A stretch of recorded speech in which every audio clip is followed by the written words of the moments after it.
Riek was worried. His lunch break had come and gone, and Selina was nowhere to be found. She had not even been answering his messages. On his break, he had tried to talk to her, but his call had been sent directly to her voicemail. Something was wrong.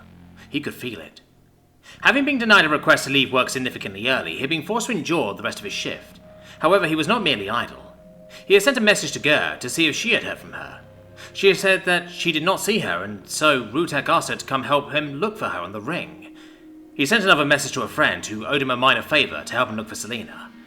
Leaving her perhaps a little too early for his foreman's liking, he went to the last place she said she was, junction C167. Selina, hurt all over.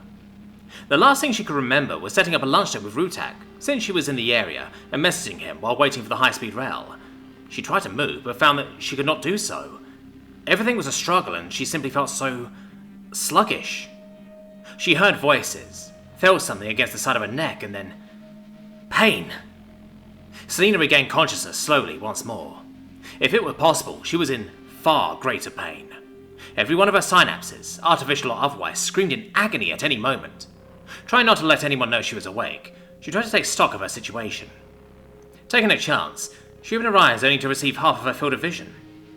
Suppressing a rising panic attack at her missing eye, she could see that she was in some kind of black, heavy-duty plastic bag. Twisting around to look at herself and the meagre bit of light that filtered through the bag, the panic she had been resisting flooded in. No. This can't be happening. Someone had stripped her down to her bare wetware interface modules, leaving her with nothing, not even clothes. In such a state, there was little protecting such delicate electronics. What had been done to her was as close to surgery as possible. Anything that could be removed, unscrewed, unhooked, or unbolted simply was, leaving delicate sockets exposed. Not even when she was bathing or doing a full cleaning was such exposure done. With such bare exposure to the elements wired directly into her body and nervous system, such cold as she was experiencing was magnified, similar to trying to whistle with a chipped and cracked front tooth. She had been the victim of the prosthetic version of organ harvesting. To make matters worse, her wetware interface modules were still in active mode, creating horrendously bad biofeedback errors, as the modules kept telling her brain that the prosthetics were still there. It was nearly the same as having an actual severed limb. In her case, her brain was still trying to send signals to her four limbs and her eye. Her nervous system was most likely in shock, and did not yet realize it. Twisting around in a blind panic, she had not realized that she was moving on some kind of automated conveyance system, and fell off the edge and almost onto a maintenance pathway, only for the bag to catch onto something. Now, being pulled along at high speed, she was smashed into a support beam for the conveyor, with a metallic ringing noise, her metal bones quite unyielding, and then immediately, if quite briefly, squished between the small space between the wall and the support beam. She grunted in pain, the first 3 times until breathing required effort. By the 7th, she simply endured. On the 12th such time, the heavy-duty plastic bag had had enough and fully tore, spilling the battered woman onto the cold metal floor. Letting the cold seep into her inflamed flesh, Selina lay on the metal ground. While the whole ordeal took perhaps half a minute, it felt like an eternity.